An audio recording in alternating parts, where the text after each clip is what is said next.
अधिकतर लोग मानते हैं कि वे आलसी हैं। उन्हें लगता है कि उनमें कोई कमी है। वे सोचते हैं कि उनमें डिसिप्लिन नहीं है, मोटिवेशन नहीं है या इच्छा शक्ति कम है। लेकिन सच्चाई बहुत सरल है। आप आलसी नहीं हैं, आप भटके हुए हैं। आलसी व्यक्ति कुछ नहीं करता और उसे कोई पछतावा नहीं होता। लेकिन जो व्यक्ति भटका हुआ होता है, वह बहुत कुछ करना चाहता है, फिर भी कुछ नहीं कर पाता। अगर आप सच में आलसी होते, तो आपको गिल्ट महसूस नहीं होता। आप ओवरथिंकिंग नहीं करते। आप समय बर्बाद होने की चिंता नहीं करते। लेकिन आप करते हैं, और यही साबित करता है कि आप आलसी नहीं हैं। अब समझते हैं कि डिस्ट्रैक्शन असल में होता क्या है। डिस्ट्रैक्शन सिर्फ फ़ोन चलाना नहीं है। डिस्ट्रैक्शन तब होता है जब आपका ध्यान बार बार ज़रूरी चीज़ों से हटाया जाता है। आपका दिमाग घंटों एक ही चीज़ पर ध्यान देने के लिए नहीं बना है। वो नएपन, आवाज़ और मूवमेंट पर रिएक्ट करने के लिए बना है। आज के समय में नया नया हर जगह है। Notifications, messages, reels, videos, endless scrolling. हर बार जब आप फ़ोन चेक करते हैं, आपके दिमाग को एक छोटा सा रिवॉर्ड मिलता है। इस रिवॉर्ड को डोपामीन कहते हैं।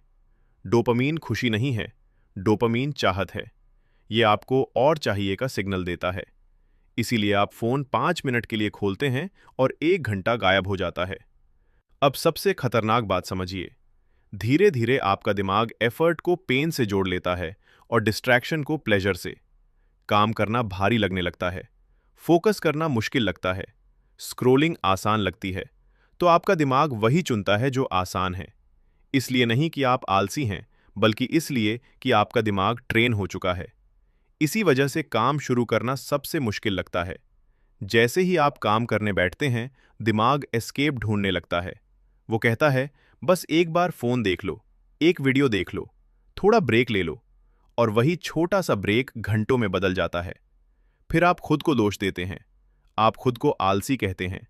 आप कल से बेहतर बनने का वादा करते हैं। लेकिन अगला दिन भी वैसा ही जाता है, क्योंकि समस्या आलस नहीं थी, समस्या डिस्ट्रैक्शन थी। अब मोटिवेशन की बात करते हैं। अधिकतर लोग सोचते हैं कि पहले मोटिवेशन आएगा, फिर काम शुरू करेंगे। यह एक झूठ है। मोटिवेशन एक्शन के बाद आता है, पहले नहीं। लेकिन डिस्ट्रैक्शन एक्शन को शुरू होने से पहले ही मार देता है। आपके पास मोटिवेशन की कमी नहीं है, आपके पास फोकस वाला एनवायरनमेंट नहीं है। जरा अपने आसपास देखिए। फोन हमेशा पास है, नोटिफिकेशंस हमेशा चालू हैं, आपका दिमाग हमेशा इधर उधर भाग रहा है। आप एक ऐसी दुनिया में फोकस करने की कोशिश कर रहे हैं जो आपको डिस्ट्रैक्ट करने के लिए बनाई गई है। और फिर आप खुद को ब्लेम करते हैं। लगातार डिस्ट्रैक्शन आपके दिमाग को और भी नुकसान पहुंचाता है। आप एक काम शुरू करते हैं, बीच में छोड़ देते हैं, फिर दूसरे काम पर चले जाते हैं। धीरे धीरे आपका दिमाग एक ही चीज पर टिकना भूल जाता है। डीप फोकस दर्दनाक लगने लगता है।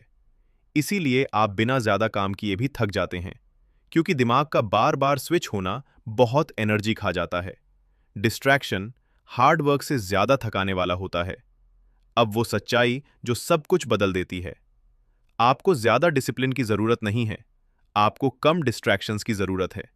फोकस जबरदस्ती करने से नहीं आता, फोकस रास्ते से रुकावट हटाने से आता है।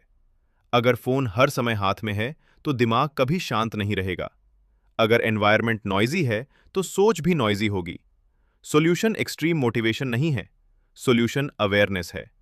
छोटे से शुरू कीजिए, एक समय में एक काम करें। काम करते समय फोन दूसरे कमरे में रखें। बेकार नोटिफिकेशंस बंद करें। अपने ध्यान की बाउंड्रीज तय करें।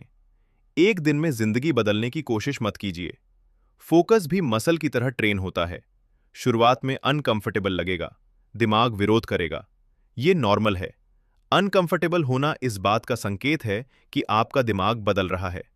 याद रखिए, भटका हुआ दिमाग आलसी दिखाई देता है, लेकिन वो आलसी नहीं होता।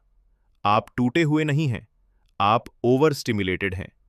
जिस दिन आप अपने ध्यान की रक्षा करना सीख लेंगे, उस दिन आपकी एनर्जी वापस आने लगेगी, आपकी क्लैरिटी लौटेगी, आपका कॉन्फिडेंस लौटेगा, और एक दिन आप समझ जाएंगे, आप कभी आलसी थे ही नहीं।